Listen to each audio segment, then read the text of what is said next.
প্রিয় বিনিয়োগকারী ভাই ও বন্ধুরা আমার, আসসালামু আলাইকুম। শেয়ার বাজার অর্থনীতি ও বিনিয়োগ বিশ্লেষণ প্ল্যাটফর্মের একটি বিশেষ ভিডিওতে স্বাগতম। এই ভিডিওটি কোনো সূচক বা কোনো পার্টিকুলার শেয়ার নিয়ে আলোচনা নয়, এটা বাজার সম্পর্কিত কিন্তু একটু ভিন্ন আঙ্গিকে। তা চলুন কথা না বাড়িয়ে আমরা সরাসরি মূল পর্বে চলে যাই। শেয়ার বাজার এক জীবন্ত মহিরু, যার প্রতিটি পাতায় লক্ষ লক্ষ মানুষের আশা আর আকাঙ্ক্ষা। বাজারটিকে আমি রূপক অর্থে বট বৃক্ষের সাথে তুলনা করি।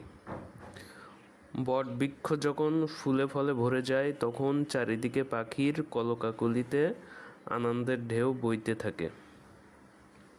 তেমনি বাজার যখন ভালো থাকে, আমার মুখেও হাসি থাকে, তখন সকলের সাথে আমিও বলতে পারি যে সময় ভালো যাচ্ছে।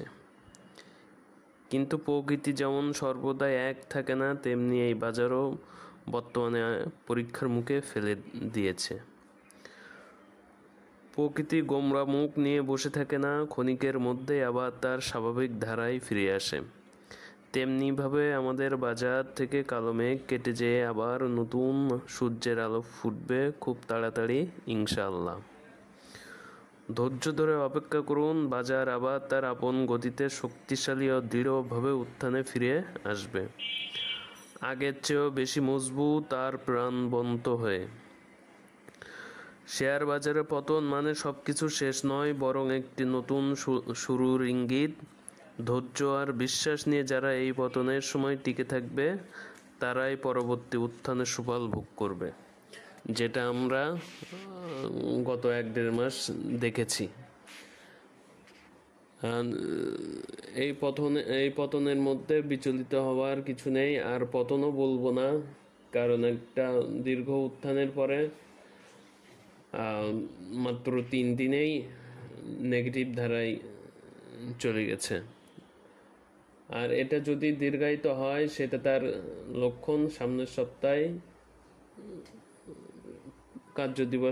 কার্যদিবসগুলোতে বোঝা যাবে। আমার মনে হয় না যে বাজার আমাদেরকে সেই রকম দীর্ঘায়িত পরীক্ষার সম্মুখীন করবে। বাজার তার আবার স্বরূপে সামনের সপ্তাহে আবার দেখা দিবে আশা করি। সবাই ভালো থাকবেন, সুস্থ থাকবেন, আমার জন্য দোয়া করবেন। আসসালামু আলাইকুম।